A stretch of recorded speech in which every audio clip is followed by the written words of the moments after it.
नमस्कार दोस्तों, ओम नमः शिवाय। आज की कहानी बहुत ही रोचक है। आज की कहानी है कि यदि आप सच्ची मन और श्रद्धा से भगवान पर आस्था रखते हैं तो आप भगवान को भी जीत सकते हैं।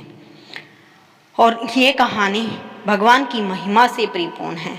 इस कथा को सुनने मात्र से आपके मन में भोलेनाथ शिव शंकर के प्रति भक्ति भावना कई गुना अधिक बढ़ जाएगी। अगर आप ये कहानी सुन रहे हैं तो पूरा सुनिए। इस कथा को आधा अधूरा छोड़कर जाने की गलती मत करिएगा, क्योंकि इस पवित्र कथा को पूरा सुनने से आपको मन चाहे फल की प्राप्ति होगी। इसीलिए पूरा सुने ताकि आप पर महादेव का आशीर्वाद प्राप्त हो। जो भी इस कथा को सुन रहा है, महादेव उनके जीवन में आए संकटों को दूर कर दे और उनके जीवन को खुशियों से भर दे, उन पर अपनी कृपा दृष्टि बनाए रखें। तो चलिए भक्तों, आज की कहानी को शुरू करते हैं।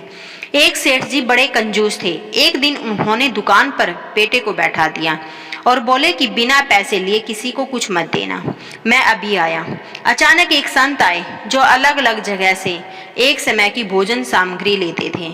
लड़के से कहा, बेटा जरा नमक दे दो। लड़के ने संत को डिब्बा खोलकर एक चम्मच नमक दिया। सेठ जी आए तो देखा कि डिब्बा खुला पड़ा है। सेठ जी ने कहा कि बेटा क्या बेचा? बेटा बोला, एक संत जो तालाब पर रहते हैं उनको एक चम्मच नमक दिया था। सेठ का माथा ठनका। वो बोले, अरे मूर्ख, इसमें तो जहरीला पदार्थ है। अब सेठ जी भागकर संत के पास गए।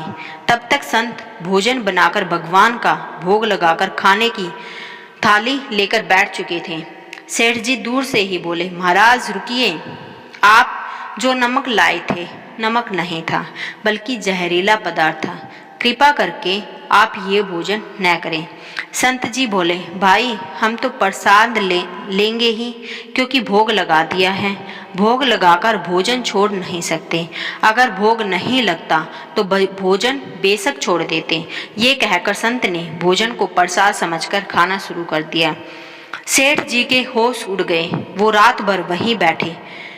सेठ को रह रहकर ये चिंता सता रही थी कि अगर संत को कुछ हो गया तो बड़ी बदनामी होगी।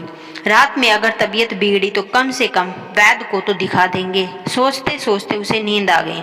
सुबह रोज की तरह संत जल्दी उठ गए और नदी में स्नान करने लगे।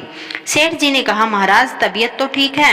संत बोले, भगवान की कृपा है। इसके बाद वे पूजा के लिए मंदिर चले गए।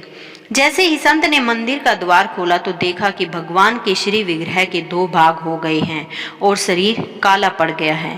ये देखते ही सेठ को सब समझ आ गया कि भक्त के अटल विश्वास को देखकर भगवान ने भोजन का जहर भोग के रूप में स्वयं ग्रहण कर लिया और भक्त को प्रसाद ग्रहण कराया। इसके बाद सेठ ने तुरंत घर जाकर बेटे को दुकान सौंप दी और स्वयं संत की शरण में आकर भगवान की भक्ति करने लगे। तो दोस्तों, अगर आपकी भगवान पर अटूट विश्वास और श्रद्धा होती है और सच्चे मन से आप भगवान की भक्ति करते हैं तो भगवान आपकी पुकार जरूर सुनते हैं और आप पर आने वाले सभी संकटों को दूर करते हैं। तो हर हर महादेव। अगर आपको ये वीडियो अच्छी लगी तो प्लीज़ कमेंट बॉक्स में हर हर महादेव लिखना मत भूलना। वीडियो देखने के लिए, अपना कीमती समय देने के लिए आप सभी का तहे दिल से धन्यवाद। भगवान आप पर अपनी कृपा दृष्टि बनाए रखें।